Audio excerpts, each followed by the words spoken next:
Kamara, I am so delighted to be talking with you because you've been using the ISIS approach for a number of years now. Mm-hmm. And I think it would be really helpful if you could tell us how you got started in it, mm-hmm. what it does for you, and maybe something about how you use it with your clients. Okay, great. Yeah, well, as you know, I met you about 5 years ago in Mexico and had this amazing journey with you, doing the ISIS wheel for 5 days. And after that, I realized that I could use this with my clients, and I had to figure out a way that I could do it within 2 hours so that it would make sense for our busy lives and our schedules.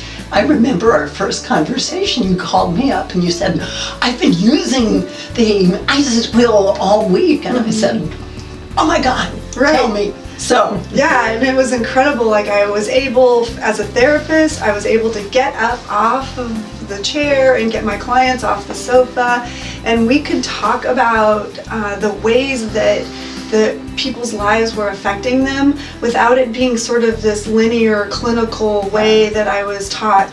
And all of that stuff is really wonderful, but sometimes we all get a little bit stuck there. And so to be able to stand up and have someone explain their story from the emotional piece, and then say, okay, and so how does that feel physically? And then they would explain, maybe they have some pain going on for them, maybe they're depressed, anxious, or something like that. And then how does that play out mentally? What are the stories that they've told themselves over their lives, their families, what's happening with their partners, and then also spiritually, what's going on. And everybody has a different relationship with their spirit and God and those types of things. And with meaning, which is with meaning. I find sometimes people have a problem with that word spiritual.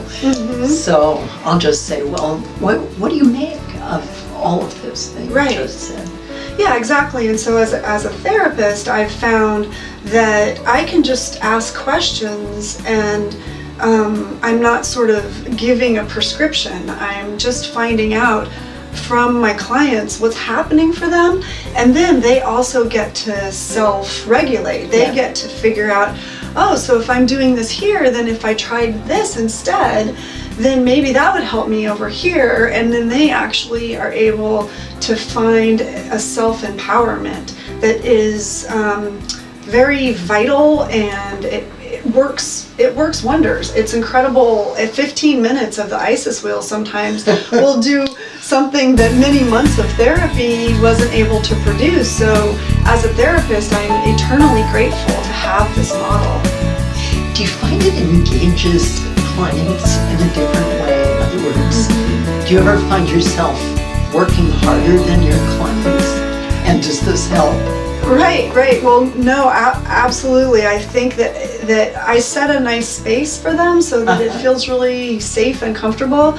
And then when they get into their story, sometimes they bring objects and those types of things, and the objects have stories also, and that starts to create like a catharsis where ancestors might come up, parents come up, kids come up, and we end up with a story that I never could have imagined as a therapist sitting across from them.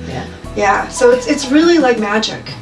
This is one of the things that I learned from you as I was developing this process, was that, our clients really can be our teachers. In a totally different way.